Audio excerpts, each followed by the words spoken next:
Hello, everyone, and welcome to the Spurs Up Show, the best Gamecocks podcast on the internet. Today is Thursday, June the 11th, 2020. On today's show, we continue along with the 2020 opponent preview series. Today, we're talking the Lsu Tigers. I'll break down LSU in their entirety, including their head coach, how they did a season ago, their best returning players on offense and defense, give my overall outlook for LSU's 2020 season, as well as their game against the Gamecocks. Much, much more there as well. Also, your news and notes to get into, your listener questions, and we have a fantastic interview with former Gamecocks baseball player Madison Stokes that I know that you are sure to enjoy. Before we get into everything, this is a podcast sent to you by our friends over at SeatGeek. SeatGeek, the best ticket buying app by far, the only ticket buying app I use, and the only ticket buying app I recommend. Go download the SeatGeek app or go to SeatGeek.com. Use the promo code SPURSUP. You're going to get $20 off your first purchase. Guys, slowly but surely, sports are coming back. We've got golf coming this week. I think baseball might actually happen. College football in the works right now to get going. Sports are coming back, which means fans are going to be in the seats, and you're going to want to get your tickets. You're going to want to go through SeatGeek. SeatGeek is changing the way we all buy tickets. They have a great ticket rating system, which rates the tickets for you based on the type of deal you're getting. Guys, so never again do you have to scalp. You have to worry about, am I overpaying? What is the person next to me paying? You're going to know exactly what you're sitting. You're going to get the best bang for your buck. SeatGeek's really going to take care of you. And like I said, they are absolutely changing the game when it comes to ticket buying. So again, go download the SeatGeek app or go to SeatGeek.com. Use the promo code SPURSUP, that's SPURSUP, to save $20 off your first purchase. Let's get it.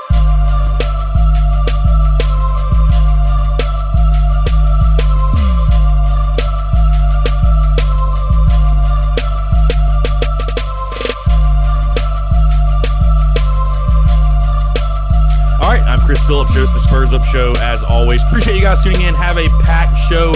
Happy Thursday, everyone. Hope everybody's having a fantastic day. Hope you're staying safe, staying healthy. Hope you're having a fantastic day as well. Very, very excited to get rolling into the show. Before we do, a couple housekeeping items really quickly. As always, if you have not done so, click the pause button right now. If you haven't given the show 5 stars, if you haven't given a review, whether you're on iTunes, Spotify, Stitcher, Google Play, whatever it may be, take the time, take 5 seconds out of your day, hit the 5 stars, leave a review. If you have any thoughts, feedback, things you like, things you don't like, things you want to let me know, it's a great place to do that. And like I said, when you leave 5 stars, when you give it a review, it helps other people find the show that are maybe unfamiliar with the Spurs Up Show. So please take 5 seconds out of your day. And for those that have already done so, I truly do appreciate it. Also, if you are listening and you're not subscribed, make sure you hammer that subscribe button. Again, doesn't matter whether you're on iTunes, Spotify, Stitcher, Google Play, if you're on YouTube, whatever it may be. If you're not following us on social media, be sure to do that as well. But hammer that subscribe button. You're going to get the daily notifications for the daily podcast. You're going to get the notifications when those podcasts drop. So please be sure to rate and subscribe. And for those that have already done so, thank you so much. Also, you may have noticed no show Tuesday and Wednesday. For the foreseeable future, I'm going back to Monday, Thursday shows. There'll be big shows with guest interviews and then obviously content with the rest of the show, but not doing the daily show for at least the next little bit. Again, we're in the middle of the summer. We're kind of the dead period. Honestly, I was just thinking to myself, as much as I like doing the daily shows, it felt like a little bit of overkill, really, to be honest with you guys. So going back to just 2 shows per week, Monday, Thursday will drop every single week. We just want to let you guys know that. They're going to be great podcasts. Like I said, I'm going to have the normal show, and then we're going to have the guest interviews going back, making sure we are having a guest interview for every single podcast, really hammering that down, going back to that. Got a great interview for the show today as well. But just wanted to let you guys know, Monday, Thursday, every single week is what you can expect, I would say, for at least the next month or so, until things really start to pick back up and we get closer and closer to football season. Because, things will get back to normal at some point, but right now, just not quite as much to talk about, and it just makes more sense to go to just 2 shows a week. So Monday, Thursday is when we'll be dropping the podcast.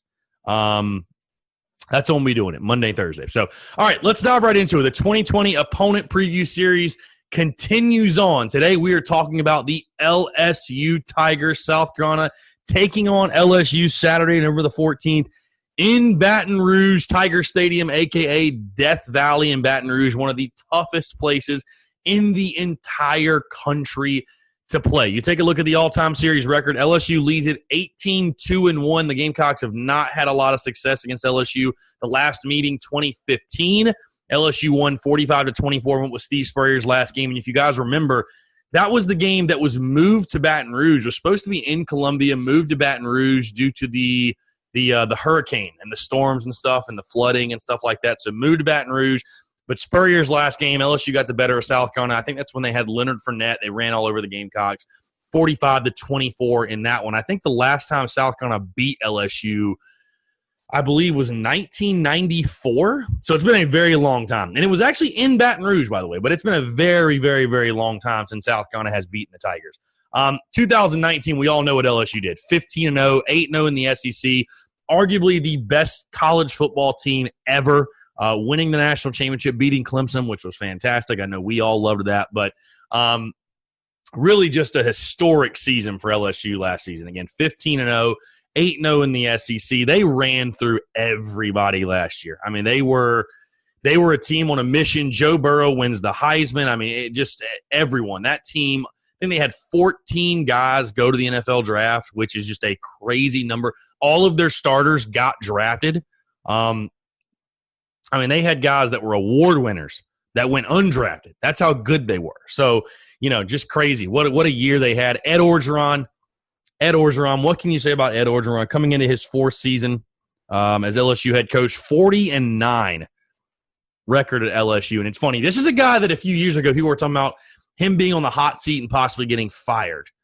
Now it's like Ed Orgeron is the hottest coach in college football. He's going on all these different podcasts and shows and stuff, and everybody loves him. He's this lovable character now. It's so crazy how that script can flip. But Ed Orgeron, their head coach, obviously a guy that, again, everybody's familiar with, everybody knows about, someone who's really flipped the script and turned the tables as far as the way I think college football fans see him as a head coach. Because, again, like I said, I think just a few years ago, people were saying that, I think I was one of them. I really didn't know and wasn't sure and didn't really think he was a big-time head coach. And turns out he was. So no questions asked. Again, we talked about their 2019 just a little bit. We go back, take a look at the schedule. And just going through here, again, 15-0, 8-0 in the SEC. They start off the season beating Georgia Southern, won a big game at Texas in week 2, 45-38.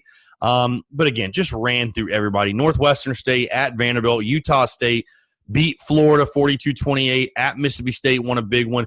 Beat Auburn 23-20. Really, really close game in Baton Rouge on October the 26th. Won at Alabama in a classic 46-41. I think that was really the point for LSU last year where you're like, okay, this might not be just another season, because when they're able to beat Alabama, that was kind of the monkey on their back, if you will. LSU could just never beat Alabama. You're able to take them out, though, again, 46-41 the final. In Tuscaloosa, too. That's when you kind of knew, okay, this might be a special season for them. Won at Ole Miss, beat Arkansas, beat Texas A&M, beat Georgia and the SEC title, and then in the college football playoff, who can forget the game against Oklahoma where they jump out to an insane, I think it was like 49-0? Some crazy, was it 49-0 at like halftime, I think, or something like that? But they beat Oklahoma 63-28 and then beat Clemson in the national championship 42-25. So, again, a crazy, historic season where they just ran through everybody. I mean, they took out everyone. And you look at their schedule and how many good teams, how many ranked teams they played last year. I mean, I think it's very fair to say it's the best college football season ever to ever be fielded. So, crazy year for LSU. The question now is, how do they follow that up? Let's talk about the best returning players on offense and defense for LSU. Again, LSU losing a ton, but there's still talent coming back. The best returning player on offense, especially wide receiver Jamar Chase, the junior. He was the Blitnikoff winner in 2019, which goes to the top wide receiver. Listen to these numbers, though. Listen to these numbers. 84 catches, 1,780 yards, and 20 touchdowns for Jamar Chase. Unbelievable. 6'1", 200. He averaged over 21 yards per catch. Obviously you're going to have to replace your quarterback, Joe Burrow, and it looks like that Miles Brennan, the junior, is going to be the guy. This is going to be his go-to dude. There's absolutely no question. What he did last year, I thought this was a crazy stat. He caught 2 touchdown passes or more in 6 of the last 12 games. Against Clemson, he had 9 catches for 221 yards and 2 touchdowns. Unbelievable. I mean, this is a big-time wide receiver, a big-time first-round guy, probably top 10 picks guy. Jamar Chase is the featured dude on this LSU offense. When you take a look at their defense, defensive back Derek Stingley Jr., the sophomore, is the guy that really stands out. He was an All-American as a true freshman. 6 interceptions. 6 as a true freshman. He's the guy that's going to be their leader. They do have a strong secondary, I think. Again, LSU lost a lot of guys everywhere. There's no area you look and say, hey, they have a lot of experience coming back here. They do have a really good safety in Jacoby Stevens, the senior. He was the second guy that I thought, or he was my number 2 guy as far as my best returning player on defense for LSU. But defensive back Derek Stingley Jr., he's a big-time player. I don't think teams are going to throw to his side of the field a lot because, again, 6 picks a year ago lets you know, hey, this guy's a big-time playmaker, but he's the real deal. This dude is the real deal, no questions asked. So Derek Stingley Jr., definitely the guy to watch on LSU's defense. When we take a look at the overall outlook for LSU, let's start with the 2020 schedule. Just run down the list here. They have UTSA. They open up with them. Home game against Texas, which should be interesting. At Rice, then Ole Miss, Nicholls, at Florida, October 10th, which will be a big-time game. At Arkansas, then Mississippi State, Alabama at home, November the 7th. Then they have South Carolina at home on the 14th, at Auburn, and then at Texas A&M. The big question, obviously, for LSU this year, there's no doubt in my mind they're going to have talent. But when you lose as much as they did, when you lose, there's only so much you can do. You know, when you lose as much as LSU did, what can they possibly do for an encore? You just can't have the season you had last year. There's just no way you can. I take a look at that schedule, and I still see LSU being a contender for the SEC West title. No questions asked. I think this is looking at the schedule, the 2 toughest games for sure at Florida and Alabama at home. I think at Auburn, too, is going to be a tough one. But I think this is probably a 9-3 team at worst, probably a 10-2 team. And they're going to be battling right there, I think, until late in the season. I would bet you that game at Auburn is going to probably determine the West for LSU. But, again, the storyline for the Tigers is just what can they possibly do, for an encore? We're talking about a season, a real season of change for them. You lose Joe Burrow, your Heisman Trophy winner. You lose Joe Brady to the Panthers, your offensive coordinator. You lose Dave Aranda, your D coordinator. You lose a ton of other bunch of starters, a bunch of other starters. So how can LSU reload? Because, again, they have plenty of talent. There's no questions asked. They have plenty of talent. But there is no college football team on this planet Earth that I think can survive the loss of the amount of loss they are going to have to endure coming up in this season. Again, I know a big question for them, Miles Brennan, what type of season does he have? And again, I almost kind of feel for Miles Brennan because he could have a fantastic year. But Joe Burrow had such an amazing, unbelievable year last year that Miles Brennan could have a solid season and people are going to look at him as a failure because of the expectations and because of what Joe Burrow did in Baton Rouge. So I think this is an LSU team, again, very talented. I think the schedule actually sets up fairly nice for them. If you can get past Texas at home, which I think you should be able to, you're looking at a team that should start 5-0, no question. Then you have that game at Florida. That'll be the big test early on. But, the potential, the opportunity to be 8-0 going into the Alabama game at home very much is very much so there. And then you could see them again being top 5, number 1 in the country. You never know. So that potential is definitely there. Again, like I said, they have a lot of returning talent. LSU's recruited as good as anybody in the country, but it's just how can you replace all of that? Again, especially starting at the quarterback position, they lose a ton defensively. You have just 8 returning starters between your offense and defense. So they're going to have a lot of question marks in regards to who steps up, who fills in those roles, and just what type of production do you get from a bunch of these new guys.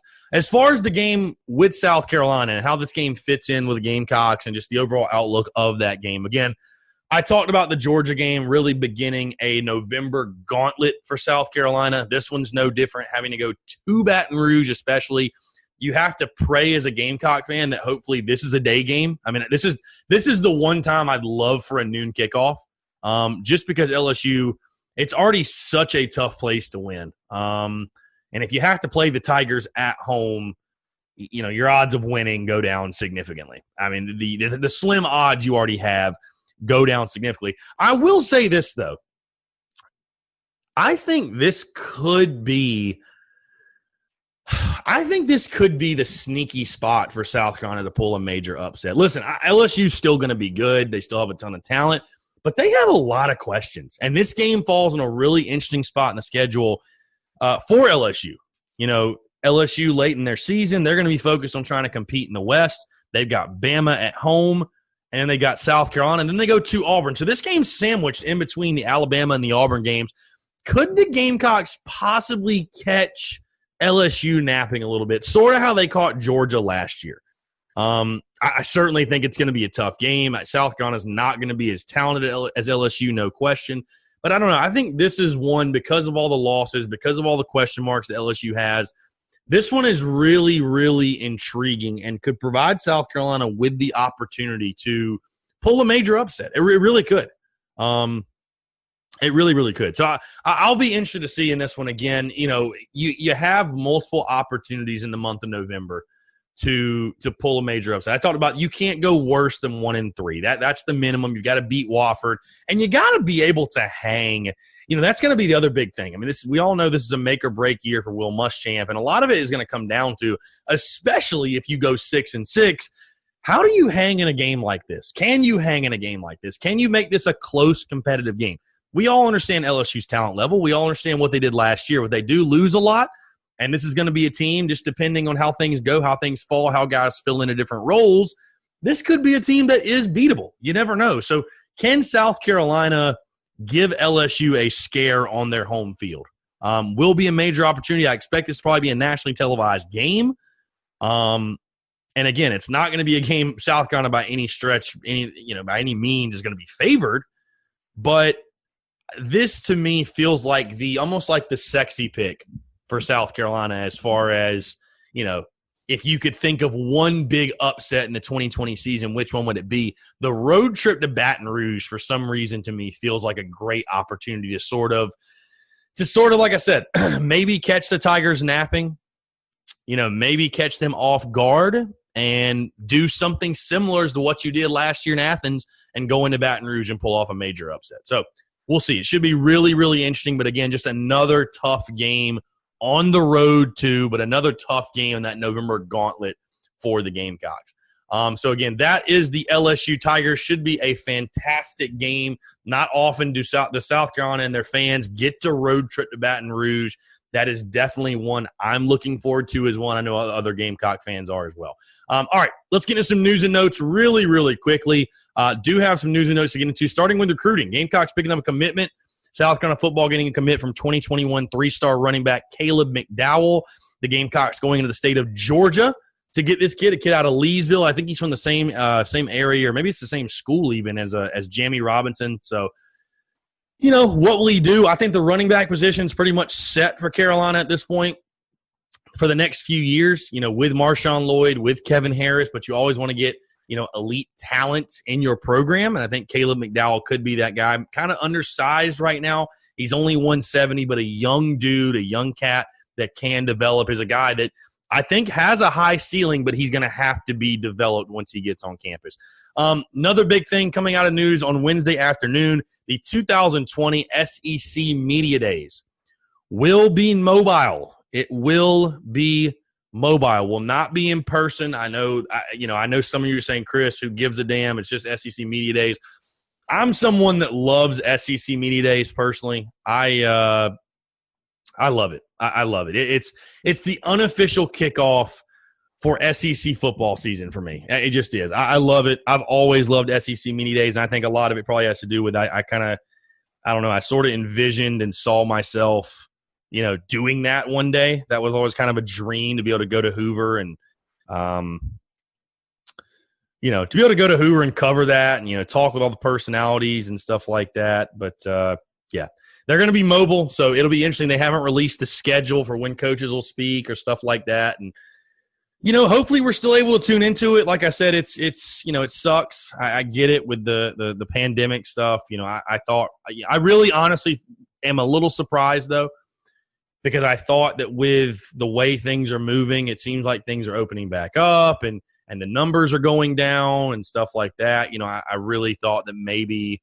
we were going to be able to have that, but obviously not. So 2020 SEC Media Days will be mobile. They're going to be done via Zoom call, which is what it feels like everything else is done by these days.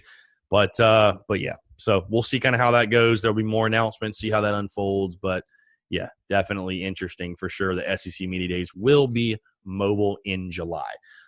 Last thing really quickly, Carmen Majinski. I'm actually recording this during the MLB draft on Wednesday night. So Carmen Majinski has not been picked yet. If he does go in the first round, obviously I will have some sort of write-up, some sort of commentary on social media. But as of right now, we are 15 picks in the MLB draft, and Carmen Majinski has not been picked. Definitely not a guarantee he's going to be a first-rounder or anything, but I thought he was. I thought he's going to be a first-rounder, a guy that, if you've looked at different mock drafts, certainly a guy that a lot of people have had listed as a first-rounder. So we'll see what happens. And like I said, I will keep you guys up to date with my commentary and my thoughts on it. But Carmen, no doubt, is a guy that's gone. He's not coming back next year. But yeah, so just to let you guys know, when I'm recording during the MLB draft, he has not been picked yet. So I will update accordingly to when he does get picked. All right, let's get into your listener questions. Just have a few, and then we got our interview to get into. USC_fan_LC. Do you think it will be a blowout? Talking about the South Carolina LSU game. Unfortunately, I think it has the potential to be. I think LSU is a much more talented team than South Carolina. But like I said, I also think it provides the opportunity for South Carolina to go in and pull the upset. I really do. For some reason, ever since I saw that game on the schedule and you knew what LSU was losing, and it's all, also going to factor in is what type of season is South Carolina having at that point? I mean, we're talking about being – this being the 10th game of the 2020 season, we're going to know what kind of year it's been for the Gamecocks. I mean, there's just no question. You know what I mean? It's you're either having a really good year or a really bad year. I don't think there's going to be a whole lot of middle ground there. So it could be no question, because I think, again, top to bottom, LSU no doubt is more talented than South Carolina. It's not even a debate at that point. It's not even debatable. But I don't know. I just have this feeling. I think South Carolina could catch LSU off guard. I do. I think it could be a situation like last year in Athens where you kind of catch the dogs napping a little bit. So we'll see. S.Rush7. Why do Clemson fans act like we've never beat them and smug about everything in life? They're just the worst. That's all I can say. They're just the worst. CP3_presents_. Gamecocks pull off an overtime miracle. Gamecocks clinch the SEC. Everybody is celebrating in Cola. If that happens, my friend, you will not be able to keep Gamecock fans off of Bourbon Street. You probably won't be able to keep Gamecock fans off Bourbon Street either way. But I love your thinking. Hey, speak into existence. From your lips to God's ears, my friend. From your lips to God's ears. Last question. BWelch_3. If we beat LSU in 2012, we beat Florida following week and go on to win the SEC and national title. No doubt you win the SEC. No doubt you win the SEC East. There's a good chance you win the SEC. Yeah, I mean, you think of that slate you had, that 3-game stretch with Georgia, at LSU, at Florida. I mean, as tough as they come.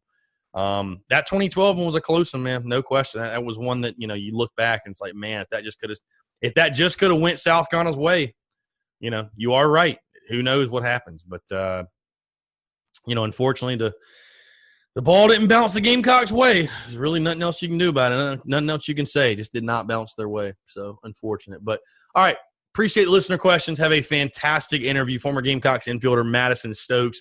We talked about a little bit of everything. Obviously, him being a local kid, talking about growing up, where he wanted to play college baseball, being recruited by South Carolina. This is a guy that played for both Chad Holbrook and Mark Kingston. Had a fantastic senior year, played in 2 super regionals, is currently playing in the minor leagues. So we talk about all that and more, guys. So sit back, relax, enjoy this interview with former Gamecocks baseball player Madison Stokes.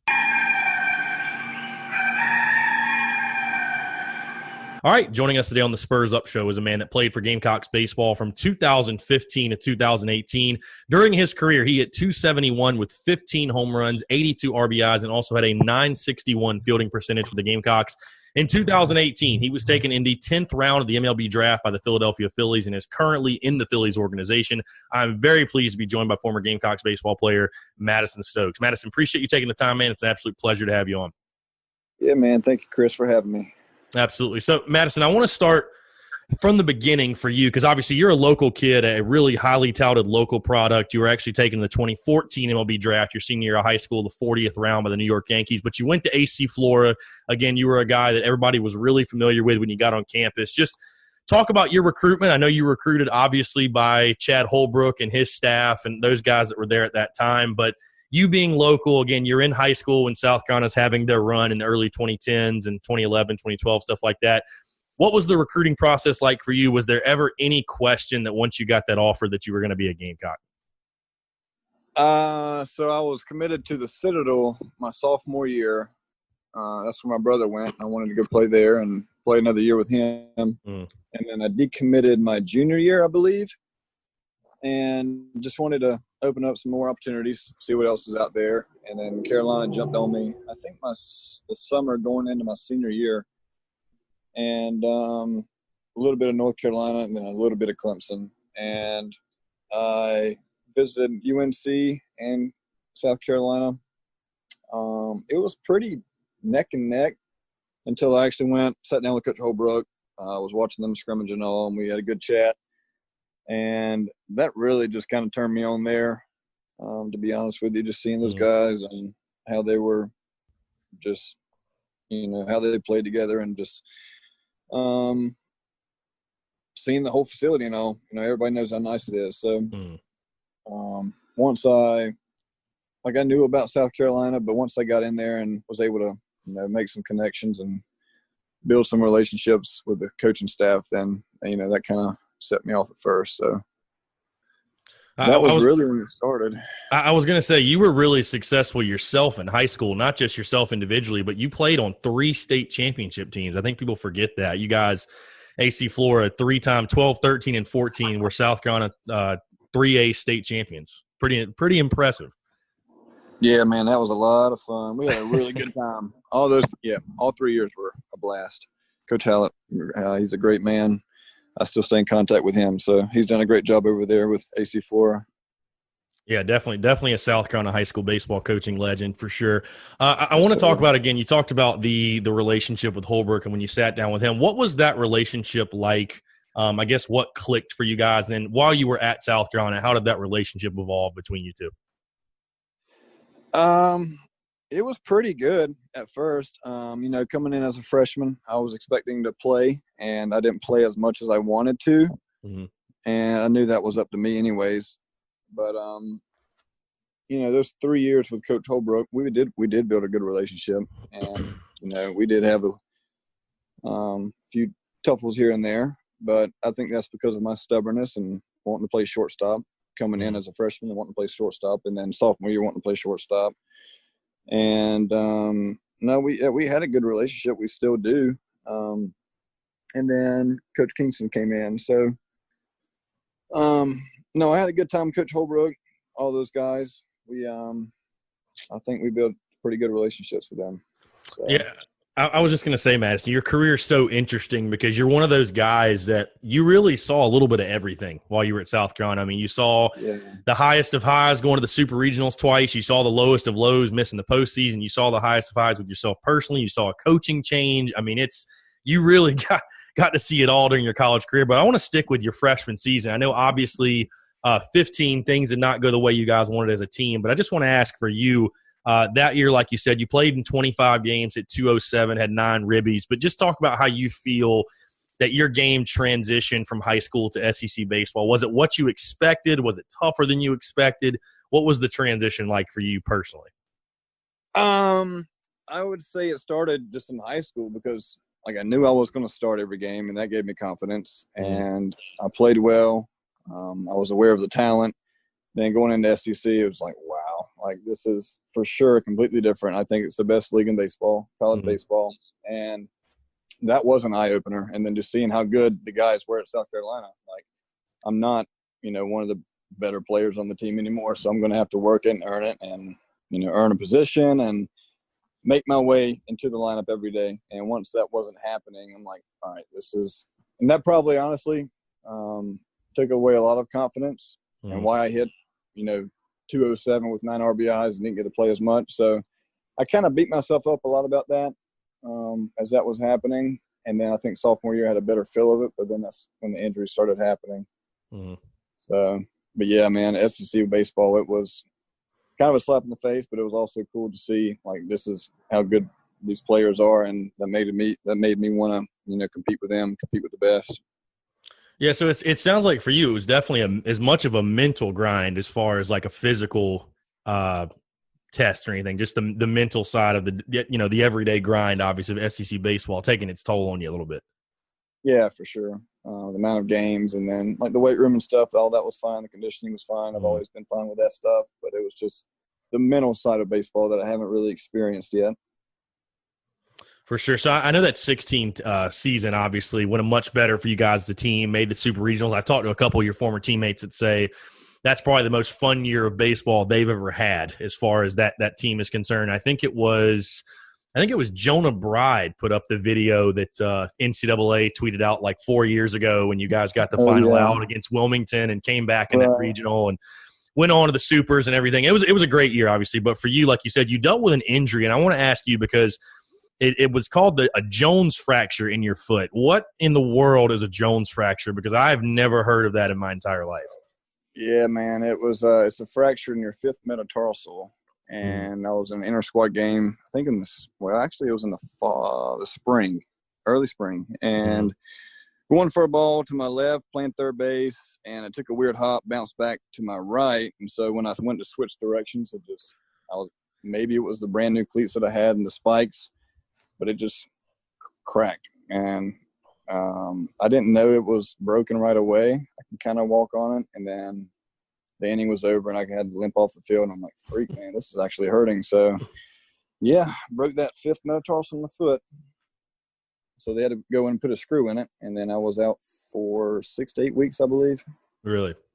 How much did it still bother you? Because, again, you played in, like you said, 31 games, hit 304. I mean, pretty good season. How much did it bother you when you got back? It was sore a little bit. I had to get used to wearing cleats again. I did all the rehab and whatnot, which it strengthened me and stuff. So Brainerd for sure helped me out a lot there. But I think it was just getting comfortable doing those movements again and trusting it.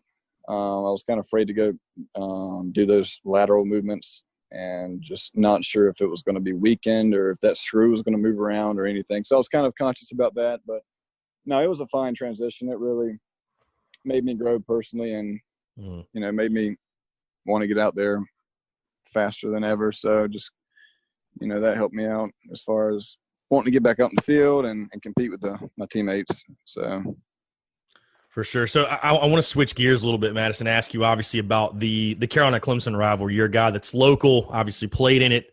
You talked about Clemson was recruiting you as well, and it kind of came down to the wire. Just talk about being a player in that rivalry, what that experience and what those battles were like for you. Oh, man, it was honestly, Chris, like I never grew up a big Carolina fan because I grew up in Sherrall and I wasn't around big colleges and didn't watch a lot of television. So I wasn't like aware of everything in college going on. And so I didn't know like a lot of past history with Carolina and Clemson. Obviously I knew the rivalry, but it was every time I went there and like the week leading up to it, I had the goosies like every day. Like I was sitting in class watching videos, which I probably shouldn't be saying that, but just watching baseball videos, just listening to music, just getting fired up. Like that's not a thing that you get ready the day of. It's a 2-week thing where you're just mentally preparing for it. So that was always a blast. The fans, both sides, riding in the bus, just getting mentally prepared with your teammates, and just every hour leading up to that game for like a week was just goosies the whole time. So, and then, obviously when you're competing, you got the goosies no matter how many games of baseball you've played or how many fans you've played in front of, and you're still going to get them. So I don't know. I think that comes from just the love of the game and the rivalry itself. Now, on game day, were you more of the serious kind of stoic guy, or were you kind of the loose, keep everybody else in the locker room loose? Like, what was your demeanor on game day, I guess? Yeah, I think it changed. Like sophomore year, I kind of grew like a certain mentality because I was injured and I wasn't playing, and I was seeing my buddies play, and it kind of pissed me off, not out of jealousy, but just wanting to be out there. Mm-hmm. And so like sophomore year, I probably would say a little more serious. I tried to get serious just because I wanted to mentally prepare for the games. And then junior year too, because I knew that was my draft year. And so I put a lot of pressure on myself by doing that. And that showed. Like obviously my junior year numbers weren't nearly as good as what I was wanting. And that came from me just putting pressure on myself. And then just my buddies in the locker room, I can list off a bunch of names that helped me with that. And helped me realize, like, all right, dude, you're kind of doing this to yourself. And they picked me up in senior year. It obviously helped. So senior year is when that transition happened of me being more laid back and cutting up and, just being all loosey-goosey. So it's funny how the game seems to get simpler when we do that. Just simplify, make it easy on yourself. I want to definitely talk about that junior year, because 17 was – man, it was such an interesting season. I mean, I know especially for you guys, but from the fan perspective, because I remember that season, that was being talked about as arguably the best South Carolina starting rotation ever. I mean, you remember Clark Schmidt, Will Crow, Adam Hill, and when you think of those names and where they are now, I mean, those are three guys that all might pitch in the big leagues. Clark Schmidt's probably going to be, if we ever get baseball back, obviously, I think he was definitely slated to crack the Yankees rotation. Will Crow's getting really close. I mean, you think of those arms preseason. I think you guys are preseason 4th in the country by D1 baseball. And then obviously that 17 season, so many injuries, and it felt like every single weekend series came down to game 3. You lose your closer, Tyler Johnson. It's just like injury after injury after injury. And just wasn't you guys' year. I know for you personally, you played a lot more, started 47 games. The average wasn't there. I mean, hit 224, but 3 homers, 17 RBIs. But just talk about that season of baseball, because, I mean, I know it's – you talk about already the mental grind of playing in the SEC and what you're facing a bona fide stud every single Friday and most Saturdays as well, and then you have your Sunday guys. But just talk about that season of baseball. I know that had to be really, really tough on you guys, especially, like you said, in your draft year as well. Right. Yeah, man, it was – well, first off, that talent was unbelievable. They still are unbelievable. And they were fun to be around. A good group to be around and play with. I don't know exactly, like I can't give you a definite answer of what happened and why we didn't have that much success. But I really don't know. I think that you're honestly, personally, I put a lot of pressure on myself, and then maybe we all put pressure on ourselves. And I don't want to say that's the reason why, but we had so much talent going on, probably a lot of hype, and we probably let it get to us.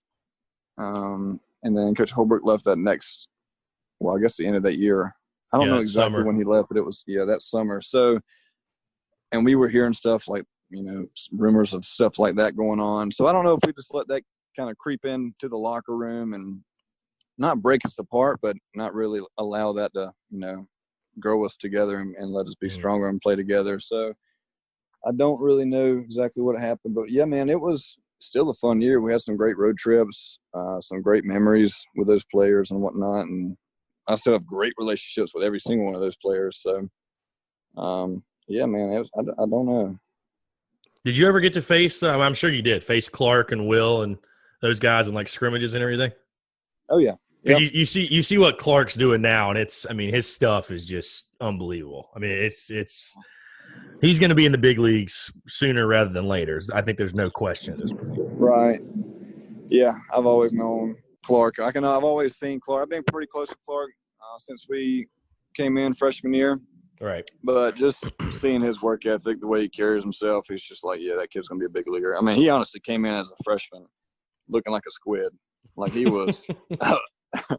And, no, man, he just worked his tail off to get to where he is now. And people might not see that, but you go in the weight room and watch him work out and just the way he handles himself. And people might think that he's a prick just because of the way he carries himself, but he just knows how good he is. And he's got all the confidence in the world. And he's helped me out tremendously, with confidence and work ethic. And I think we bounce off of each other pretty well, our personalities. So, yeah, I hope the best for Clark. Will Crow, I don't talk to him as much. I'll stay in contact with him a little bit, but yeah, man, same with him. I've always just seen him as a future big leaguer. All those guys, Tyler Johnson. So just great people, great people to be around, great people to learn from. I've learned so much from those guys, just working out, being around them in the locker room, living with Clark my junior year. So yeah, man, I'm really glad to have a relationship with those guys still. So yeah, I was gonna say I used to refer to Clark as the bulldog of the pitching staff. Yeah. You gotta have that prick mentality. You gotta be the guy that's gonna go out there and shove the ball up the other team's ass. That's just how you have to think. Like that's just you can see it on his face when he pitches. It's funny. Oh like, yeah, he's that guy for sure. He's a dog out there, man. I am 1 for 2 off of him. I'm never gonna let him live that down. So there you go. He hung a slider and I peeked it over the second baseman's head, but he's never going to let me live that down. Then I think he struck me out, so we're even. There you go. And not bad. You'll take 500. That's not bad at all. Yes, sir. I want to ask you about the whole Chad Holbrook situation because, again, he's your head coach for 3 of your 4 years. And, I think Chad Holbrook was put in a really tough situation. You don't want to be the guy to follow up the legend. That's every sport. That's every coach. And obviously he was following up Ray Tanner. And, I certainly think, the expectations were, you guys knew what they were. I mean, they were crazy at times. People. I'm sure you saw it and heard it from Mark Kingston's first year. I mean, there were fans ready to say get rid of Kingston after he didn't make Omaha his first year. And it's like, dude, you just do not understand, how tough it is. And he obviously had to deal with that. But I know when he stepped down and everything. When you found out, what was your reaction? I mean, were you surprised? I know you said you guys kind of heard rumblings of it, but what was the overall reaction when that happened? We were somewhat surprised. Like I said, we did hear a little bit of it might happen. And I think with that talk going on, we kind of assumed that it was going to happen. But we didn't want to make any rumors. We didn't want to spread any rumors and say, hey, yeah, coach is going to leave or bring it up to him. But I couldn't imagine what he had to go through or what it takes to be a head coach, especially at South Carolina and especially after Coach Tanner. So I don't understand. And I couldn't understand what Coach Holbrook had to go through and, dealing with everyone. And I don't want to put the blame on him. I don't want to put the blame on the fans. Right. And I don't want to sit here and bad talk anyone, but I just couldn't imagine the pressure that he had, coming in as a head coach. And then I guess he was there for 4 years, 5 years. Yeah, 5 years. Yep. Because he got there, started 13. Yeah. Yeah. Yeah. I mean, he had some success. He had great teams, great players. And I think some people just usually don't credit us and him that success or just, South Carolina in general, that success if we don't make it to the top and, go big. So it is tough. There are super high expectations for him, super high expectations for us, especially as a university and as that, as a baseball team. So I don't know. I mean, I don't understand. We don't see what goes on, in the front office and what he all has to deal with. Just outside of baseball, all we see is what Coach Holbrook is just structuring a practice. You know what I mean? So I'm sure there was a lot else or a lot of other stuff going on outside of baseball that he had to deal with. And I just couldn't imagine the pressure and stress that it put on him. For sure. So, obviously the coaching search begins and Mark Kingston eventually obviously is named the head coach. Did you know anything about him when he got the job? I mean, I know he was sort of an unknown guy to fans as well, coming from South Florida. I mean, there wasn't, obviously had been an assistant on some really good teams. And he had done really good with that South Florida program. But, I think fans didn't really know much about him either. Did you know anything about him as a coach or had you had any interactions with him before by chance? Or no, I didn't know anything about him. I mean, I looked him up on Google and they were pretty much what everybody else did. Yeah, seriously. But no, I didn't know anything about him as a coach or as a person until he came in. And then actually Jonah and we found out that he was doing some kind of press conference. I think it was his first big press conference at the football stadium. And Jonah was like, hey, man, let's go over there and meet him and make him feel welcome. And that's what we did. So that's when I had my first encounter with him and his family. How quickly, I guess, did he win over the team, I guess, if you will? I mean, I'm sure it's something where you guys bought in immediately, but because Kingston's a baseball guy. You listen to him talk. He's a baseball dude. But what were I guess what were those first interactions like in that first big team meeting? Obviously, when you guys get back in the fall and everything, like what was the overall reception to Kingston? Yeah, I think he is. He's very strong-minded, and when he came in, he made a statement. I think he really told us, like, all right, this is how it's going to happen, and we trusted him with that, and we knew that we needed something to pick us up, especially after Coach Holbrook left, and that was going to be tough. So we had to mentally prepare for that, and also we'd had to buy in because we understood, like, especially seniors, like this is our last go-round and a new coach coming in, so we're going to have to buckle down and trust this guy. And he came in and, he set us straight, and he's an honest coach. He's going to tell you how it is, and he's going to push you, and he's going to work as hard. And I think that's exactly what we needed. So I don't remember exactly what was obviously said in that first meeting, but I just remember, him coming in super structured, super organized, and it just what he offered allowed us to trust him completely coming in as a new head coach. So I think that helped for sure. So I want to ask Madison, because I feel like you're always the example that I use as far as like the impact that Kingston had. Because I really thought the biggest thing we would see with Kingston, just like I said, from the outsider perspective, was Kingston's a very analytical guy. And I thought you would see a mindset change. I really thought as far as hitting, you would definitely see a philosophical change in the box, if you will. And I mean, you were obviously healthy and you are a senior and you had all those at-bats in your belt. But what happened for you? Because, again, you're always the example I use of it clicking in your final year. I mean, you hit 322, 11 homers, 44 RBIs. You by far have the best year in Garnet and Black, the best year of your Gamecock career. Was it something specifically that Kingston did or said when he got there? Was it just you, like I said, being a senior and you have that experience and you're finally healthy? And I mean, just what was it? Was it a combination of a bunch of things? What led you to that breakout senior year? Yeah, I always say it's because I didn't get drafted my junior year, but it is a combination of a lot. He helped me out tremendously. Coach Couch, Coach Lake, Coach Kern, all those guys, they all contributed to my success that year. And I really do think I was expecting to get drafted, and that didn't happen, and that kind of just tore me apart. And it changed me, really. Like, it changed my personality, it changed the way I carried myself. And at first I didn't know how to handle it until a couple of my teammates like, hey dude, like, me and a couple of teammates got into it one time, and well, I say a couple of teammates, me and one teammate got into it, and I'm like, dude, this is not me. Like, I am reacting to him in a way that I've never reacted before. And it's just, I had so much anger inside of me, and just, from not getting drafted and expecting to. And that really just lit a fire inside of me. And I eventually learned how to control it and use that for my advantage. I worked even harder, which I didn't think was possible. Worked with a bunch of guys. Carlos helped me out tremendously. Just a lot of discipline that whole year. Harder work in the weight room. Like, everything just clicked, and I think I had the right mindset going into it, and there was no pressure at all. And I basically just went out in the field. Every game was like, all right, screw. This doesn't come off in the wrong way. This is just my mindset when I go out there to take off the pressure. But screw everybody, and especially obviously the opposing team. Like, we're going to go out here and whoop up on you, and I don't care what happens. I don't care what scouts are in the stands. I don't care if they try to contact me. I'm not going to go out there and try to impress them. I'm just going to go out there and ball out. And I think that's what I did. And it all, like I said, Coach Kingston, everybody contributed in some way, my teammates, my family. And I think that's what led me to successful enough to get drafted. So there was a lot that went into it.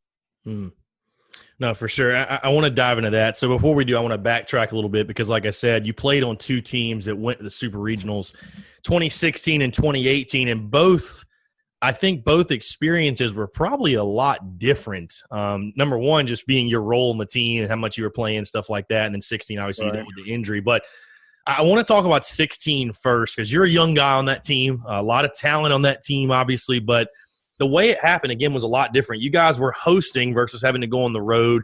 You lose early on. You have to come back in your own regional. You get the W over UNC Wilmington to advance. And obviously you guys take on a really, really tough Oklahoma State team, but you played a super regional at home as well. Just talk about that one. We'll talk about that one first. Being a young dude, like I said, maybe a little bit more of a role player. I don't want to, insult you, obviously, but, just a different role in the team. But seeing your teammates and seeing yourself really come back from the early deficit, like I said, a lot different of a journey than 2018 where you guys just stormed through the regional. I guess what that was like and how cool that was, again, to do it at home in front of your home fans, to be able to come back and, get to the Supers. Yeah, man. I think the whole environment, the whole hype around being in a Supers, sitting there in the locker room, watching on TV, seeing which one you're going to be in, seeing if you're going to host, all that stuff's super cool. And I think the further you go in a season with a collegiate team, the closer it brings you guys together. Mm-hmm. Because it's like not a lot of people get to do this. Not a lot of people get to be in the position, like as a baseball team that we are in right now. So that was fun. And then obviously when the Super started, seeing all the fans, the hype around everything, that was a blast. And like you said, I pretty much was a role player, and it sucked. And I know this might come off as kind of douchey, but like I didn't like it, and I didn't like not playing, which makes it not as fun because I don't want to sit there and watch a baseball game. I really don't even like watching that much baseball. I'd rather be on there in the middle of the action, feeling like I'm contributing. And that's just me and my personality. Like I want to be out there grinding it out with my boys. I hate being in the dugout. So I might come off as a little arrogant, but that's just my mentality, wanting to get out there and show you what I can do. And obviously sophomore year, I had the opportunity. I just didn't succeed. But I think that was what was different for me from that Super and my senior year Super, because I was able to contribute a lot more. And I don't know, just personally, I feel like I can't do that much in a dugout and just watching my team besides cheer them on, which I understand that whole aspect of it. But like when I'm on the field grinding it out, and being able to score a run or make a play for the pitcher, and it just all that stuff, you can take it all in, the fans cheering. It's just fun. It's just baseball that I really enjoy. And so, yeah, man. Yeah, I was gonna say I don't know if arrogance is the right. I think it's just being a competitor for sure, and that's obviously what you are. Now, like you said, your senior year, you were the dude, you were the guy. You were a huge part of that run in the postseason. That I think, let me see, you drove in 3 runs in the championship game over UNCW, which ironically you guys were taking on UNCW again. And you drove in 3 runs in the Greenville Regional Championship game. You also had a home run against Arkansas in the Super Regional. So just talk about kind of, I guess, contrasting, obviously a lot different, but you guys go to ECU, which I know, talking from your former teammates, you guys had a major chip on your shoulder that you weren't hosting and you had to travel. And, I heard the story a ton of times with the reason, you guys not dogpiling after, which was the ultimate badass move, just saying, hey, we kind of expected this. This is where we're on to bigger and better things. And then going to Fayetteville, just talk about that road trip, because we all know it's one of the toughest places to play in the SEC. Their fans are insane. Just talk about that run, I guess, how much different it was from 16, and you're being, you're really, one of the leaders, one of the main leaders on the team. Again, you're a senior, you're a main contributor. And I guess just the difference in experiences from 16 to that 18 year. Yeah, man. ECU was a blast. And like you said, we did have that chip on our shoulder. Going in there, facing some good teams. And we knew ECU hosting. They also have a really tough crowd. Like, I didn't even know it, and I don't think a lot of people do know it, but that crowd is rowdy. And, I mean, they obviously don't have 8,000 fans like we do, but goodness gracious, they have however many they have, and it is loud and rowdy. So, yeah, man, we came in there, played some good baseball. I think my hamstring was still bothering me, so I pulled my hamstring, I think, against Georgia. And that just kept aggravating me my senior year. So I think it aggravated me throughout the Supers or the regional. And so I wasn't playing much defense, but Coach Kingston, he kept me in the lineup to hit, which was nice. So that whole run was fun, being able to contribute and swing the bat still. And I think we played ECU that last game. But yeah, man, we had that chip on our shoulder, went in there, balled out. And then when we found out we had to go to Arkansas, it was like, oh, all right, let's go. It's going to be tough. We knew it was. We had the chance to travel there that year. And I think, Chris, they were like 32-1 or 34 and something crazy, like 34-2 at home that whole season. And I think we were one of those wins. And we knew that going in there. And, yeah, we went there, and I guess we went 1-2 there. We won one and lost that last one. But that was a tough loss, but I thought we had a pretty successful season. Obviously, you get that close, that far, and that close to the Omaha, that it sucks. Like it's almost like I'd rather not even make it than losing the freaking Supers at the last game. So, because you get that so close, 4 years of college baseball, and your last game is the Supers. So, right. No, it was a great regional Supers. It was fun, man. The whole run was a blast. The whole year was a blast. So yeah, I was going to say that Arkansas team, I mean, arguably probably should have won the national championship. So it was not you guys did not get the most favorable draw in the world. Like you said, I know you guys went to Fayetteville earlier that season. Actually played them really tough at their place. Yep. Played them really tough at their place, if I remember correctly. So we did, man. That was fun. Obviously, while all this is going on, you have the MLB draft happening, which I think they're changing it now, but it's so silly how they have the draft when guys are playing games and at practices, and it just that seemed very backwards. I think they're doing something to change that now. But anyways, while this is all going on, kind of in the midst of it, you're taken in the 10th round of the draft by the Phillies. Just talk about what it was like to get that phone call again, almost sort of a revenge tour for you in 2018 after, you had that again, you had that chip on your shoulder. You didn't get drafted in 17 when you really feel like, you probably should have or whatever, but just talk about getting that call, the satisfaction of, again, I mean, being a senior, getting drafted in 10th round is pretty damn good. But, obviously you realize a dream to play professional baseball. What was that like? Yeah. So, playing professional baseball or in the big leagues has always been my dream. That's the only place I've ever wanted to go and get to. And so I knew in the back of my mind it was going to happen, but that's something that I had to trust God with and just be humble with everything. And so finally got the phone call, dealt with a couple scouts, some money stuff, which obviously I knew that as a senior I'm not going to get nothing at all, which sucks, but that's just how it is. And so talked to a couple scouts, throw some numbers around, and I've never even met the Philly scout, didn't even talk to him, never seen him. And he called, and that's when he mentioned that I was getting drafted, or that they just drafted me. And so I was with my girlfriend in Columbia, just sitting on the couch waiting, and then had to throw my phone down because I was just scrolling through, refreshing Twitter the whole time, just stressing myself out even more. Right. And just because I went through that the year before, and it was terrible. Like I told you, I was expecting to get drafted, and I was on my phone the whole time. And I was seeing buddies get drafted, and it was just – I'm like – I even joked with my buddy and said, dude, imagine if we didn't get drafted. And then I ended up not getting drafted. I was so pissed. And then so just senior year, man, I didn't want to experience that again. And so it was kind of stressful, but, I did a lot of praying. Being around my girlfriend, family, and friends, that helped out a lot, kind of keeping me comfortable and confident. So got the phone call, and that was all. It was all fun, man. I enjoyed it. I was just ready to finish the year at South Carolina and then get started up for the Phillies. So.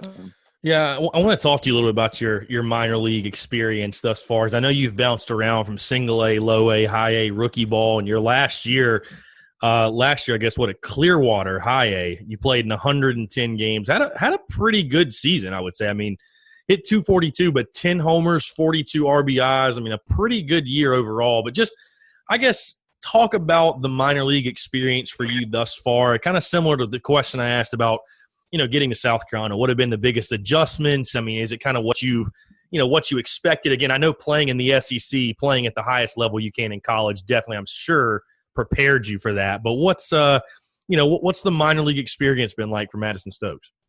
Yeah, man, I could honestly sit here and talk to you about that for 6 more hours, but to kind of shorten it all up, like I said before, it was, big leagues or getting to the big leagues has always been my number one goal. And so I kind of did a lot of research and talked to a bunch of guys. And so I had a good idea of what the minors were like. And I mean, I've known some guys that have struggled with the transition from college baseball, the fans, all the stuff you get, all the, recognition, social media stuff, TV time, and then going to minors and maybe a couple hundred, hot, middle of the day, playing every day. The whole transition is tough, but I knew that was the case, and I just had to suck it up and embrace it. And so that transition for me was fine. The whole fans was fine. Or not having that many fans playing the Heat's fine. It sucks, but I know it. That's what it is. You have to. Yes, that is what it is. You have to go through it to get to the top. And so, I mean, also, I'm not the first player that's had to go through it. So, no, man, it's been a blast. I can't wait to get to the top. And I've met a bunch of great people. I've met a bunch of great coaches and built a lot of great relationships and learned a lot too. And I think mostly I've learned a lot about myself through minors, being on your own, away from family, away from your girlfriend, only being able to chat on the phone. And so it makes you grow up real quick. And it's a grind, as everyone says. I would say that if you ask me how the minors are, I'm going to tell you that it sucks, because it does suck, and I don't like playing minors, and that's why I want to get to the top so bad, because everything's better up there, and I'm aware of that. And that's just, like I said, that's my mentality again, and I'm ready to get out of there and start playing some big league baseball. And I'm super appreciative of everyone that's helped me get this far, coaches, family, girlfriend, the whole 9 yards. So it's been great, man. I'm excited to get back and play. Yeah, I was going to say, obviously, we're all dealing with the the pandemic and stuff like that, and I'm hoping and praying that MLB is going to get back, and obviously you guys get back, and just baseball gets back in general. But, just kind of let everybody know what, we talked about a little bit off air, just kind of what you're doing right now. I know a lot of minor league guys are working in the off season, but what you're doing to stay sharp, and where do you feel like your game is at right now? Because like I said, I thought you had a pretty good year last year, but, where you feel like your overall game is, where your swing is, where you are as a hitter. Because I know that's a big thing. You get to that level as far as just maturing as a baseball player, maturing as a hitter, and knowing your strengths, knowing your weaknesses, knowing what you have to work on. How do you feel about your overall game right now, would you say? I feel great, man. I mean, obviously I haven't had the opportunity to face any live pitching, which is okay. But I can hit off the tee. I can hit the cage a little bit with my brother, doing some defensive stuff. But right now, just training, working out every day, doing as much as I can to stay ready. And I feel game ready. It obviously takes a couple of days to get back into the swing of things and seeing some live pitching. But, no, I feel super confident in my game and my abilities right now. I feel strong and ready to go, man.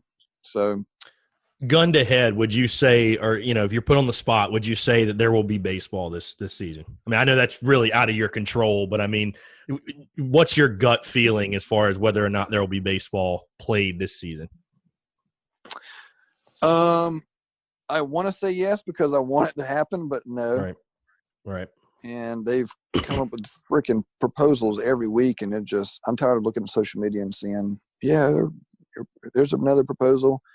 Denied, offer here, denied. And so I'm like, screw this, man. And so it's also tough, like mentally, Chris, like how prepared do we need to be? Because, it all happened in March, and we've had to stay somewhat game ready since February, because we've been training since September. And then I went to South America, played some winter ball, and then come back, train for spring training. And then the middle of March, I played 2 games versus the Yankees. And so I'm just now feeling game ready. And then this happens, and I come back home, and you don't expect to be home this long. And so it's like we've been trying to stay game ready for so long, and it's kind of getting mentally draining, because you don't know when it's going to happen, and you don't really see anything paying off. And I think that's what's going to separate a lot of guys this year, if it happens, or next year. But it's tough, man, just because you don't know how prepared you need to be. So, No, for sure. It's crazy times. It's like you said, there's a different proposal every week. And, we're obviously seeing a lot of the guys on social media from, even Whit Merrifield speaking out, but Clevenger and Bauer, and they're all going off on the owners and stuff like that. And it's just, it's honestly been crazy to watch it unfold. I appreciate your time, Madison. I'm going to get you out of here. But last question, and a fun question for you, and something that I saw on social media last week that has been something funny everybody's been talking about. But the best heckle you've ever heard, because obviously you played in a ton of SEC stadiums, you played in a ton of minor league parks. Has there been a memorable heckle directed towards you, or we'll say one of your teammates as well, that you can vividly remember? Best one you ever heard? I really don't remember because I never got heckled that much, especially like being on shortstop. But oh gosh, man, I don't know any great heckles. Yeah, I can't give you a good heckle. I will tell you a good story of my buddy being in left field at Mississippi State, though. You know how at the old stadium, they used to all grill out, have all their tents and stuff, grills, smoking. Right. I mean, you used to smoke the whole game. Food smelling good. I'm playing, defense, and you can smell the food from freaking dugout or on the field. And that's all you can think about. Like, dude, this food smells so good. And anyways, he went back out in the field, Clark Scalamero. And they called him over there. Hey, Clark, they do heckle there pretty bad, but I don't hear it because I'm on second base, shortstop, whatever, third base, and all those fans are in the outfield. And they called him over there, and he didn't want to go, obviously, because it looks bad. But they're like, hey, man, we got some barbecue for you. And so they gave him, I think it was a rib, like maybe 2 strips of ribs, and wrapped it up in a napkin, and he put it in his pocket and ate it in the dugout. So that was probably that's like the first fan memory that I can think of. Did he say how it tasted? I'd imagine it's probably pretty good. Dude, it was unbelievable because supposedly they invited our parents over there, and they were all cooking out, grilling. And then after the game, my parents brought some food over to us. So they were super nice, man, but I thought that was absolutely hilarious. They don't mess around with the barbecue at Mississippi. They don't mess around with the tailgate. They know how to do it. They know how to do it right, for sure. They get down and dirty, for sure. No question. Well, Madison, I appreciate you taking the time, man. Like I said, it was a pleasure to watch you in Garnet and Black, and obviously best of luck with your career. We're all hoping baseball gets back, but we'll definitely obviously be keeping up with you, and expect to see Stokes on the back of a big league jersey sometime soon, my friend. But no, I really do appreciate the time, man, and would love to do it again sometime soon. For sure, Chris. I appreciate it, man, and good talking to you. Absolutely. So for Madison Stokes, I'm Chris Phillips. We appreciate you guys tuning in, and we'll catch you next time on an episode of the Spurs Up Show.